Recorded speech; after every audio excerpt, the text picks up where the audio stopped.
Hey there guys, and welcome back to the channel. As always, thank you so much for being here. I always appreciate it.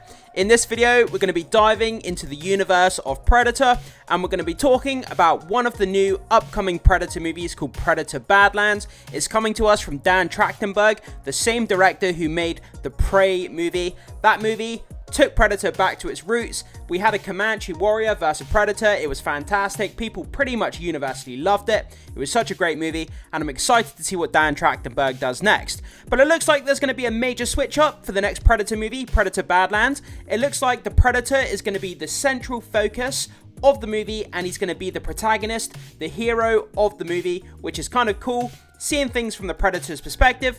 So let's jump into this article here from Bloody Disgusting. Let's break down some of these new details surrounding Predator Badlands, and let's see what we can learn about this upcoming Predator movie.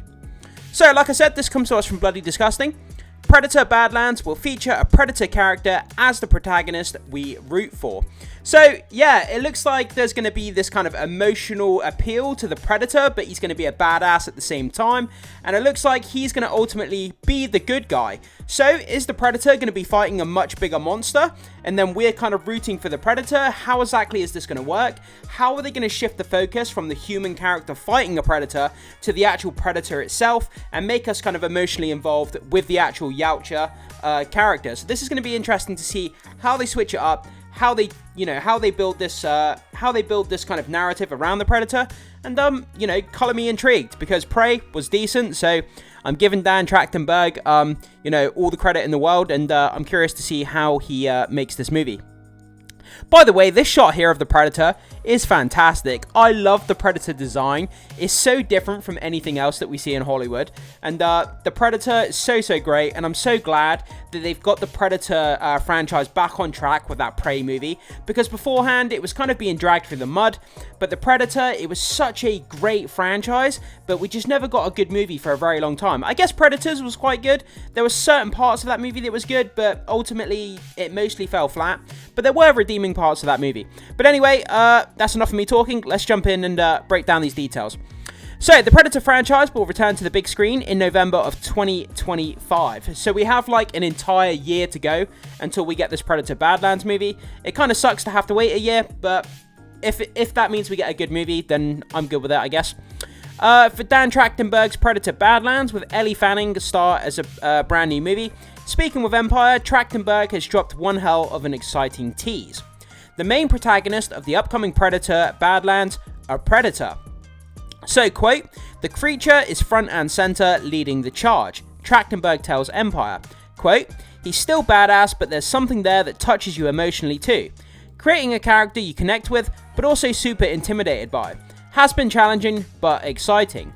So, I guess that's possible. For example, if we look at a character like Batman, there's certain scenes within the Batman movies where Batman comes across as really intimidating, but still, we have that emotional aspect to him. But then again, I guess he's human, so it's kind of a little bit different. But to see the Predator in a kind of emotional way, where the audience are going to be emotionally attached to him, but he's still going to be a badass at the same time, I think that's going to be an interesting line to kind of try and tread in this movie, but it's kind of new, fresh ground that they haven't covered in the Predator franchise before.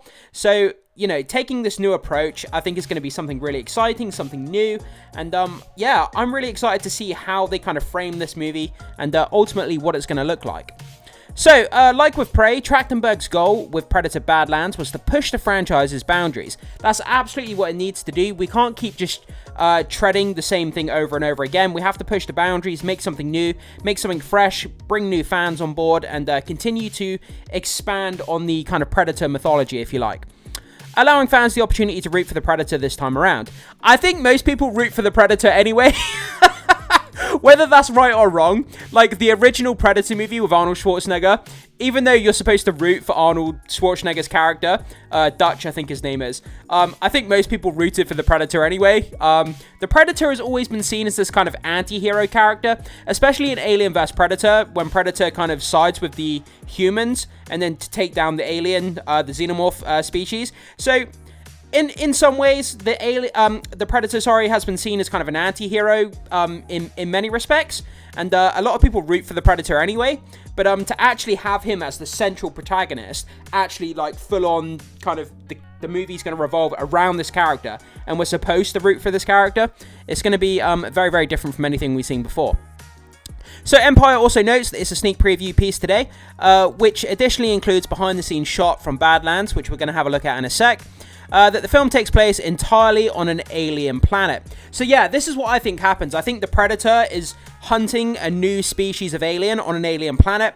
The Predator ultimately comes up against something that's obviously bigger, faster, scarier than the Predator himself. Then we start to side with the Predator.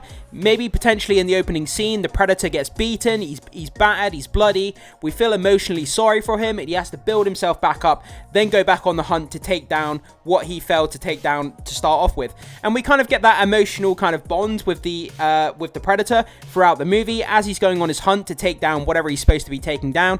A bigger alien, faster alien, whatever it may be.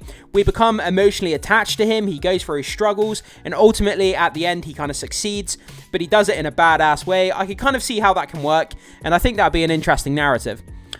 So, Predator Badlands releases in theaters on November 7th, 2025, with Trachtenberg recently teasing that he also directed a second mysterious Predator movie for release next year. So yeah, they filmed 2 Predator movies at the same time. So we've got Predator Badlands, which is the movie we're talking about, with Ellie Fanning, and the kind of central focus of the Predator being the protagonist. But also Dan Trachtenberg also filmed a secret Predator movie at the same time, but we have no idea what this is. It's like, there's no information about this secret Predator film, and I'm not sure why there's no information or what's going on. Does it connect to Predator Badlands? Does it connect to Prey? Does it connect to previous Predator movies? I'm not really sure. We don't have any information about it at the moment, but as soon as we do, I'll update you guys here on the channel. That project is likely to be some kind of streaming movie, rumored to be animated. Okay. So it's rumored to be an animated Predator movie. I guess that's something new as well. That's pushing the boundaries, going into animation for the Predator. Yeah, I can understand that. But I'm not really an animation kind of person. But then again, I do love the Predator mythology, so I guess I would watch it. If it's an R-rated, kind of like anime version of the Predator in a series or a movie, like R-rated, bloody and kind of violent, but like animated, I think that could be fun. So, owned by Disney under the 20th Century Studio umbrella, the Predator franchise, of course, kicked off with the original action horror classic in 1987. We all know and love that original Arnold Schwarzenegger Predator. That was followed up by sequels Predator 2, Predators, I think Predators is quite a good movie. Like I said, it's not perfect. There are some parts of it that struggle, but ultimately, Predators is a good time, and there's a lot of fun to be had with that movie. If you haven't seen Predators, I do recommend checking it out, guys. Then we have The Predator and Prey. Obviously, Prey, I think Prey is absolutely incredible. Check that out as well. As well as the 2 Alien vs. Predator movies. They're absolute garbage, let's be honest, the Alien vs. Predator movies. But seeing an Alien vs. Predator in any movie, the fight scenes are just fun to watch. Just go on YouTube, type in Alien vs. Predator fight scenes, and watch it through the YouTube clips. That's the best way, rather than wasting your whole time watching the entire movies. Where are we? And then the long-running franchise also includes all kinds of comic books and games. Also, I do recommend go on Google, type in the best Predator comic books, and look through a selection of the Predator comic books. Some of the best graphic novels and comic books from the Predator is actually really, really good. I have some of the digital versions of the Predator comic book actually on my phone, and I read them sometimes on the bus. They're actually really, really good. So I do recommend checking out the Predator comic books as well, if you're interested in that. But here we have a behind-the-scenes shot with director Dan Trachtenberg on the set of Predator Badlands here. We don't really get much information from this image, unfortunately. We get the back of what looks to be a Predator's head. Some people have speculated that there could be a female Predator in this movie. This could potentially be that female Predator. I'm not sure. Obviously, in the middle, we have Dan Trachtenberg. We have the crew behind, and it looks like they're inside a studio. But from what we can see, they've got like grassland and there's some rocks. So potentially they're out on the moors. There's grass, there's rocks. They're out in the countryside here somewhere. I'm not really sure. I believe this movie did film in New Zealand. So there could be like a lot of mountainous ranges, like big mountain ranges and stuff like that, which obviously New Zealand is known for. So I'll be on the lookout for that. And yeah, I mean, Dan Trachtenberg, the back of a Predator's head. Empire 2025 preview, first look. We don't really get any other information, but Dan Trachtenberg has become kind of like the Kevin Feige of the Predator franchise now. I think he's like the arbiter in charge of kind of doing all of the Predator stuff, it seems. After what he did with Prey, it seems that Disney are really happy with what he's doing and his output of the Predator franchise. So I think we're going to see a lot more from Dan Trachtenberg in the future, especially if this Predator Badlands movie lands well with the audience. So we'll have to wait and see. But that's where we are, guys. So it's just a small but kind of significant update saying that Predator Badlands is going to feature the Predator itself as the protagonist. We're going to be emotionally attached. He's going to be a badass and all this kind of stuff. But the movie is going to be a central focus from the Predator's perspective rather than the human perspective this time. So it's something different, unique, fresh take on the Predator mythology. I can't wait to see how this pans out, especially after the success of Prey and how good that movie was. So bring it on, take my money, I'm going to be there day one. So guys, jump into the comment section, let me know what you think about this. Is it a good idea to have the Predator as the central protagonist in this film, or should they focus more on the humans like they have done in the past? Whatever your thoughts are, let me know down below in the comments section. Thank you so much for watching, hit that like and subscribe, and as always, I will see you in the next video.